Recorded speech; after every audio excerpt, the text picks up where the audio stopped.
안녕하세요. 함께 만나요리입니다. 풋마늘 500g을 씻어 보도록 하겠습니다. 먼저 풋마늘을 뿌리를 자르고, 뿌리는 잘라서 절대 버리지 마세요. 제가 이 뿌리는 또 다음 영상에 어떻게 뭘 해야 되는지 또 올릴 거예요. 뿌리를 잘라준 다음에 이걸 갖다가 이렇게 다듬어 주세요. 이렇게 다듬어 주면 됩니다. 지금 이렇게 껍데기를 이걸 까는데요. 여기 뿌리를 먼저 잘라주고 하는 게 더 쉬워요. 그냥 까고 난 다음에 뿌리를 잘라기보다는. 그래서 이걸 갖다가 이렇게 벗겨주면 돼요. 이렇게 벗겨주고, 요 뿌리하고 지금 이렇게 벗긴 거, 이거는 절대 버리지 마세요. 이제 요거는 모아 놓으세요. 다 깠으니까 또 깨끗이 씻어 볼게요. 여기 사이에 보면 흙이 좀 많이 있어요. 그러니까 여기를 잘 씻어줘야 돼요. 이거를 갖다가 식초물에다가 좀 한 30분 정도 담궈 놨다가 씻으면 좋겠죠? 식초물에다가 식초 한 컵을 넣고 이렇게 30분 정도 담가 놓았다가 헹궈 줄게요. 이렇게 해서 한 30분을 두었기 때문에 이제 깨끗하게 이제 헹궈 보도록 할게요. 네, 이제 다 씻었는데요. 요리를 이제 해보도록 할게요. 떡잎은 이렇게 좀 잘라주면 좋아요. 이제 요리를 해볼게요. 풋마늘을 500g을 깨끗이 씻어서 이제 준비를 했는데요. 이거를 풋마늘을 잘라줄 거예요. 먹기 좋은 사이즈로 이렇게 잘라줍니다. 풋마늘을 가지고 오늘 뭘 할 거냐면요. 생선 조림을 할 거예요. 고등어 자반 조림을 할 건데요. 이렇게 냄비에다가 이렇게 이제 깔아줄 거예요. 듬뿍 넣어줄 거예요. 이걸 듬뿍 넣어야지 아주 맛있거든요. 그리고 양념할 때 사용할 풋마늘을 두 뿌리만 남겨둡니다. 나머지를 다 잘라서 냄비에다 넣어줘요. 이제 이렇게 냄비에다가 이렇게 풋마늘을 밑에다 이제 깔아주고요. 그리고 이제 고등어를 갖다가 이제 요 위에다가 이제 올려줄 거예요. 고등어를, 자반 고등어를 준비를 했는데, 우리가 보통 보면 반마리씩 해가지고 냉동해가지고 파는 고등어 있잖아요. 네, 이거를 이제 구워 먹으려고 홈쇼핑이나 또는 선물 받은 게 좀 있으시잖아요. 이걸 가지고 고등어 조림을 하면은 아주 맛있어요. 그래서 요거를 갖다가 토막을 내주세요. 4등분 정도 이렇게 내주면 돼요. 이렇게 해서 고등어를 이렇게 올려주세요. 큼지막하게 썰어서 올려주셔도 되고요. 그래서 저는 이거를 4쪽을 준비를 했어요. 사이즈가 또 크기에 따라 좀 다를 수도 있는데요. 그거는 이제 감안하셔서 하셔도 됩니다. 아까 제가 풋마늘 2뿌리 남겨놓았잖아요. 네, 이거를 갖다가 썰어주세요. 이거를 그냥 어슷어슷하게 썰어주시면 돼요. 풋마늘을 이렇게 썰어주고요. 그리고 홍고추를 2개를 준비했어요. 홍고추를 어슷어슷 썰어주세요. 그리고 청양고추를 제가 4개를 준비를 했는데요. 이 청양고추는 선택사항이에요. 매운 거 싫어하시면 이건 안 넣어도 돼요. 이것도 청양고추도 어슷어슷 썰어주면 돼요. 청양고추 없으시면 풋고추 있으면 풋고추 넣어줘도 돼요. 이제 양념을 해줄 건데요. 여기다가 육수 1컵의 분량을 넣어주세요. 혹시 육수 없으면 생수를 넣어도 돼요. 육수 1컵의 분량을 넣어주고요. 생강, 그냥 다진 생강 있으면 다진 생강을 1작은술 넣어주고요. 생강가루를 넣을 때에는 2분의 1 작은술을 넣어줘요. 저는 생강가루를 준비를 했기 때문에 2분의 1 작은술을 넣었습니다. 고춧가루 3큰술을 넣어줘요. 콩기름을, 식용유를 넣어도 되지만 콩기름 있으면 콩기름을 반드시 넣어주세요. 이게 콩기름이 사실은 보면 고등어 비린내를 잡아주는 데에는 이 콩기름이 들어가는 게 최고거든요. 물론 청주도 그렇기는 하지만 콩기름 넣는 게 좋아요. 그리고 청주를 2큰술 넣어줄게요.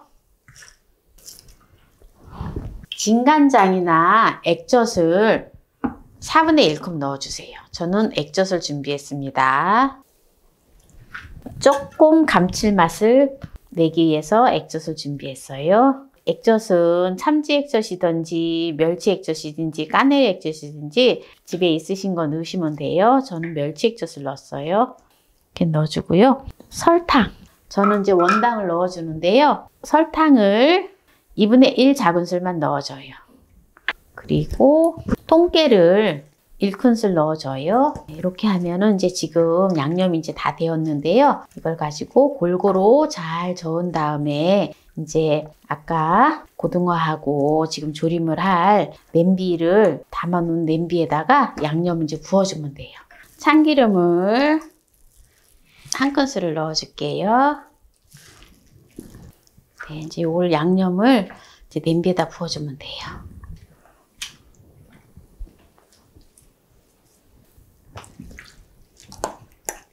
네, 이제 이렇게 이제 부어주고요. 이제 불을 올려주면 돼요. 올려주는데 센 불에 올려주면 안 돼요. 중불로 올려주겠습니다. 왜냐하면 너무 센 불로 하면 밑에 이게 이제 좀 탈 수가 있거든요. 그래서 뚜껑을 덮어서 중불로 해서 놓으면 돼요. 네. 이렇게 해서 이제 두겠습니다. 불을 올려놓은 지 중불에서 10분 되었거든요. 이제 국물이 많이 좀 졸아들고 있는데요. 지금 이제 이 상태에서 지금 불을 줄여서 약불로 해서 한 2분 정도만 더 두도록 하겠습니다. 이렇게 할 때에 이제 국물이 조금 이렇게 고등어가 좀 배이지 않은 곳에 국물을 좀 이렇게 좀 해주면 좋아요. 그러면 더 맛있게 되거든요.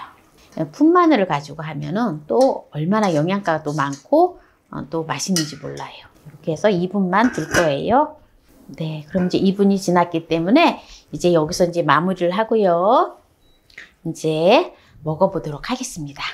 오늘 풋마늘을 넣고 고등어 조림을 했는데요. 네, 한번 맛을 볼게요. 지금 이제 밑에 풋마늘이 잔뜩 들어있는데 이 풋마늘이 정말 맛있어요. 우리가 보통 고등어 조림 할 때 무하고 같이 넣어도 되는데 제가 이제 오늘 풋마늘만 잔뜩 넣는 바람에 물을 안 넣었어요. 근데 풋마늘만 한번 먹어볼게요. 너무 맛있어요. 너무 맛있어.